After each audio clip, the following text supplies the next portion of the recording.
সুপ্রিয় দর্শক, আসসালামু আলাইকুম। স্থানীয় সরকার মন্ত্রণালয়ের উপদেষ্টা আসিফ মাহমুদ সজীব ভুঁইয়া স্পষ্ট করেছেন তিনি নির্বাচন করবেন। তিনি নতুন করে ঢাকা 10 আসনের ভোটার হওয়ার জন্য আবেদন করেছেন এবং আবেদন করতে এসে তিনি বলেছেন তার ভোটটি যেন নষ্ট না হয়। এর মধ্য দিয়ে একটা ইঙ্গিত পাওয়া গেল যে তিনি যে আসন থেকে নির্বাচন করবেন সেই আসনেরই ভোটার হচ্ছেন এবং নিজেকেই যেন নিজে ভোটটি দিতে পারেন। এর মধ্য দিয়ে একটা জিনিস স্পষ্ট হইল যে তিনি ঢাকা 10 আসনেই নির্বাচন করতে যাচ্ছেন। এখন কথা হলো, এই আসনে এখন পর্যন্ত কোনো প্রার্থী দেয়নি বিএনপিকে আসিফ মাহমুদ সজীব ভুঁইয়ার জন্যই আসনটি ফাঁকা রেখেছে। আসিফ মাহমুদ সজীব ভুঁইয়া কি কোনো দলে জয়েন করে তিনি কি নির্বাচনে লড়বেন নাকি স্বতন্ত্রভাবে লড়বেন? এখানে দেখা যায় আসিফ মাহমুদ সজীব ভুঁইয়ার সামনে 3টা অপশন খোলা আছে। 1, তিনি বিএনপিতে জয়েন করে ধানের শীষে নির্বাচন করবেন। 2, তিনি এনসিপিতে জয়েন করে তিনি শাপলাকলিতে নির্বাচন করবেন। 3, স্বতন্ত্র হিসাবে তিনি নির্বাচন কমিশন থেকে যে প্রতীক বরাদ্দ দেওয়া হয় সেই প্রতীকে নির্বাচন করবেন। অর্থাৎ তার সামনে এখন 3টা অপশন খোলা রয়েছে। আমি দেখব পসিবিলিটিসগুলো, তিনি বিএনপিতে জয়েন করার সম্ভাবনা কতটুকু এবং এনসিপিতে জয়েন করার সম্ভাবনা কতটুকু। আমার কাছে কেন জানি মনে হয় আসিফ মাহমুদ সজীব ভুঁইয়া একটা বড় ধরনের চালাকি করছেন এবং একটা গেম খেলার চেষ্টা করছেন। দেখেন, তিনি যদি স্বতন্ত্র হিসাবে, তিনি স্পষ্টত বলছেন যে এখনও কারোর সঙ্গে আমার কোনো দলে বা হচ্ছে কে কেন আসন ফাঁকা রাখলো সেটা তিনি জানেন না, আমার সিদ্ধান্ত তিনি এককভাবেই নেবেন। খুবই ভালো কথা। অর্থাৎ তিনি বলার চেষ্টা করছেন যে বিএনপি কেন আসন ফাঁকা রাখলো সেটা তার জন্য কিনা সেটা তিনি জানেন না এবং কোনো রাজনৈতিক দলের সঙ্গে যুক্ত হওয়ার জন্য কোনো ধরনের আলোচনাও হয়নি। খুবই ভালো কথা। কিন্তু আমার কাছে কেন জানি মনে হয় আসিফ মাহমুদ সজীব ভুঁইয়া স্বতন্ত্র থাকার চেষ্টা করবেন। স্বতন্ত্র থাকলে তিনি বিএনপিকে এক ধরনের বলার চেষ্টা করবেন তিনি পরবর্তীতে বিএনপিতে জয়েন করবেন বা বিএনপির প্রার্থী হিসাবে দেখানোর চেষ্টা করবেন। আবার এনসিপিকে বোঝানোর চেষ্টা করবেন তিনি এনসিপির প্রার্থী বা এনসিপির সঙ্গেই আছেন, এনসিপির ভোটটাও পাওয়ার চেষ্টা করবেন। অর্থাৎ বিএনপিকে দেখানোর চেষ্টা করবেন বিএনপির ভোটটা যেন যাতে তিনি পায় এবং বিএনপি যেন এখানে আর কোনো প্রার্থী না দেয়, এবং এনসিপিকেও বোঝানোর চেষ্টা করবেন বা দেখানোর চেষ্টা করবেন বা এক ধরনের বার্তা দেওয়ার চেষ্টা করবেন তিনি এনসিপির সঙ্গেই আছেন এবং এনসিপির ভোটটা যেন, এবং এনসিপি যেন এখানে কেউ প্রার্থী না দেয় এবং ভোটটা যেন তাকে দেয়, এরকম একটা গেম খেলার এবং চালাকি করার চেষ্টা করবেন। এখন কথা হইল, আসিফ মাহমুদ সজীব ভুঁইয়া যদি স্বতন্ত্র থাকেন, বিএনপির কি ওইখানে প্রার্থী দেওয়া উচিত কিনা?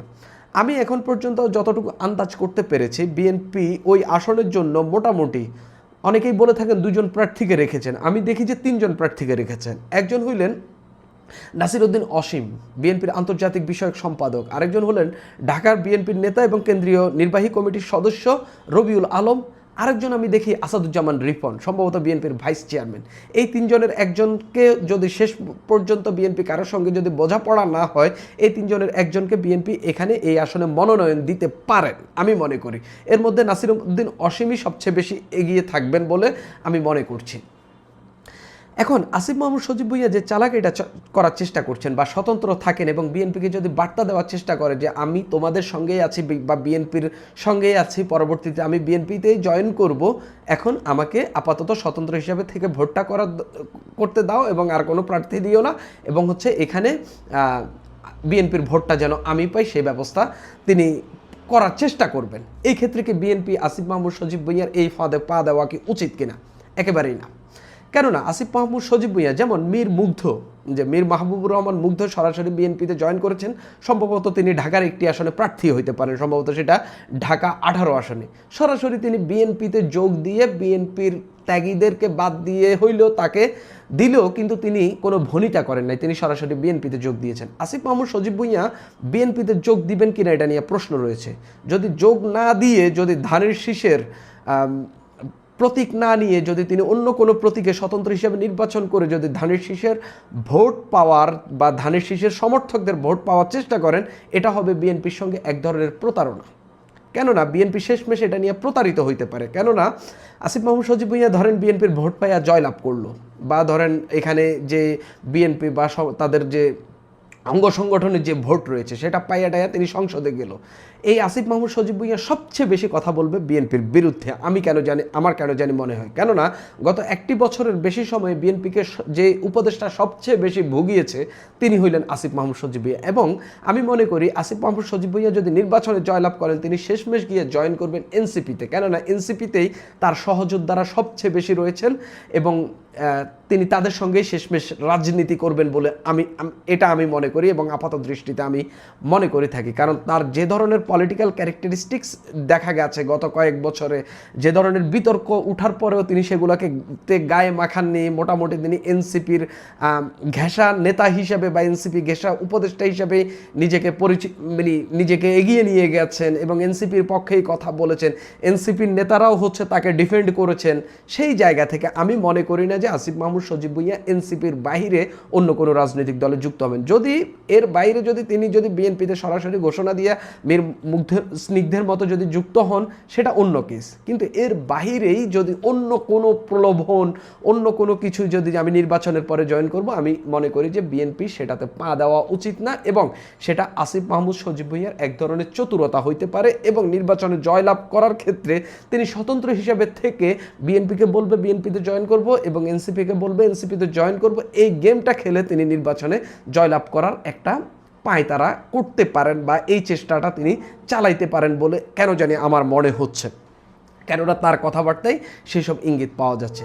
তিনি যদি স্বতন্ত্র প্রার্থী হন, যে কোনো প্রতীক নিয়ে যদি স্বতন্ত্র প্রার্থী হন, এনসিপির প্রার্থী হইলেও আমি মনে করি বিএনপির ঢাকা 10 আসনে বিএনপি প্রার্থী দেওয়া উচিত।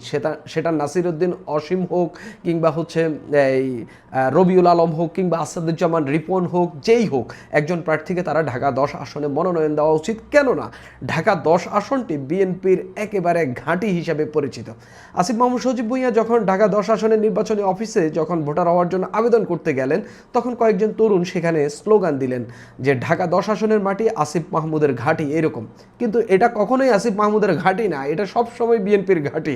1991, 96, 2001 সালে বিএনপির প্রার্থীরাই এই আসন থেকে জয়লাভ করেছেন। 2008 সালে আওয়ামী লীগের একেএম রহমতুল্লাহ এই আসন থেকে জয়লাভ করেন। অর্থাৎ যদি বলা হয়ে থাকে এটা বিএনপিরই ঘাঁটি, সবচেয়ে বেশি বাংলাদেশে 90 সালের পর যতগুলো নির্বাচন হয়েছে 2008 সাল পর্যন্ত সবচেয়ে বেশি 3 বার, একটা উপনির্বাচনও হয়েছে, সেবারও বিএনপির প্রার্থী জয়লাভ করেছে। সবচেয়ে বেশি জয়লাভ করেছে বিএনপির প্রার্থী, অর্থাৎ এটা বিএনপির ঘাঁটি। বিএনপি আমি মনে করি না আগামী নির্বাচনটা খুব একটা সহজ হবে তাদের এইরকম একটা আসন, যে আসনে তাদের ব্যাপক ভোটার রয়েছে সেই আসনটি তারা এরকম হেলায় ফেলায় ছেড়ে দেওয়া উচিত বলে আমি মনে করি না। বিএনপির এই আসনটার দিকে আলাদাভাবে নজর দেওয়া উচিত এবং আসিফ মাহমুদ সজীব ভুঁইয়াকে ছাড়লেও তারা অন্য একটি আসন ছাড়া দরকার, যেটাতে মূলত তাদের প্রার্থী কিছুটা লেস কম্পিটিটিভ, যে জায়গায় একজন অভ্যুত্থানের নেতা হিসাবে আসিফ মাহমুদ সজীব ভুঁইয়াকে যদি তাদের দলে জয়েন করে, আসিফ মাহমুদ সজীব ভুঁইয়াকে দিলে হয়তো তিনি জয় পেয়ে আসতে পারেন, সেরকম একটা জায়গায় দেওয়া উচিত। আমি মনে করি না যে কোনোভাবেই বিএনপির এই আসনটি ছাড়া উচিত এবং তাদের একজন ভালো নেতাকে এই আসনে দেওয়া উচিত। এবং এই ঢাকার মধ্যে এই ঢাকা 10 আসনটি, ধানমন্ডির আসন, এটা খুবই ভালো একটি আসন এবং এই আসনটির একটা ওই সিলেটে এক আসনকে যেভাবে একটা ভালো আসন হিসাবে, গুরুত্বপূর্ণ আসন হিসাবে দেখা হয়, ঢাকা 10 আসনকেও কিন্তু খুব গুরুত্বপূর্ণ আসন হিসাবে দেখা হয়। সেক্ষেত্রে বিএনপির ত্যাগীদেরকে, বিএনপির নেতাদেরকেই মূল্যায়ন করে এই আসনে প্রার্থী দেওয়া উচিত। আর যদি আসিফ মাহমুদ সজীব ভুঁইয়া যদি স্বতন্ত্র করেন, মাস্ট বি বিএনপি এখানে, বিএনপিকে যতই কথা দিক, যতই যা কিছু করুক, মাস্ট বি বিএনপি এখানে প্রার্থী দেওয়া উচিত। কেননা এরকম একটা গুরুত্বপূর্ণ আসন তাদের হারানো উচিত না। আমি আসিফ মাহমুদ সজীব ভুঁইয়ার কথায় আরেকটা চতুরতা দেখতে পাই। তিনি একটা বক্তব্য দিয়েছেন যে তিনি কখন পদত্যাগ করবেন এবং কখন নির্বাচনে যেহেতু লড়বেন, অবশ্যই তো তিনি সরকার থেকে বেরিয়ে আসবেন। তিনি বলছেন যে তিনি নির্বাচন করবেন এবং তবে উপদেষ্টা পরিষদ থেকে কবে পদত্যাগ করবেন সেটা সরকারের উচ্চ পর্যায়ের সিদ্ধান্তের উপর নির্ভর করছে। অর্থাৎ সরকারের উচ্চ পর্যায়ে সিদ্ধান্ত দিলে তিনি পদত্যাগ করবেন। আপনারা যদি দেখেন যে 2025 সালে 23 অক্টোবর প্রথম আলোতে একটা রিপোর্ট হয়েছে, সেখানে একেবারে স্পষ্টত হেডলাইন হয়েছে 2 উপদেষ্টাকে পদত্যাগ করতে বলা হয়েছিল। তার মধ্যে সেই দুইজন হইলেন আসিফ মাহমুদ সজীব ভুঁইয়া এবং মাহফুজ আলম। এই 2 উপদেষ্টাকে সরকার থেকে এবং উপদেষ্টা পরিষদ থেকে পদত্যাগ করতে বলা হয়েছিল, এরকম বিভিন্ন সূত্র দিয়ে রিপোর্ট করেছে প্রথম আলো। যেই সেপ্টেম্বরে যে উপদেষ্টাদেরকে পদত্যাগ করতে বলেছে উপদেষ্টা পরিষদ বা সরকারের পক্ষ থেকে বা মন্ত্রণালয় মন্ত্রীদের পক্ষ থেকে, এই উপদেষ্টারাই তো মন্ত্রী বা ডক্টর মোহাম্মদ ইউনূসের সরকারের পক্ষ থেকে, সেই উপদেষ্টারা তখন পদত্যাগ করেননি। এখন তিনি এসব বলছেন সরকারের উচ্চ পর্যায়ের উপর নির্ভর করছে, উচ্চ পর্যায়ের সিদ্ধান্তের উপর। তাহলে আপনি তখন কেন পদত্যাগ করেননি?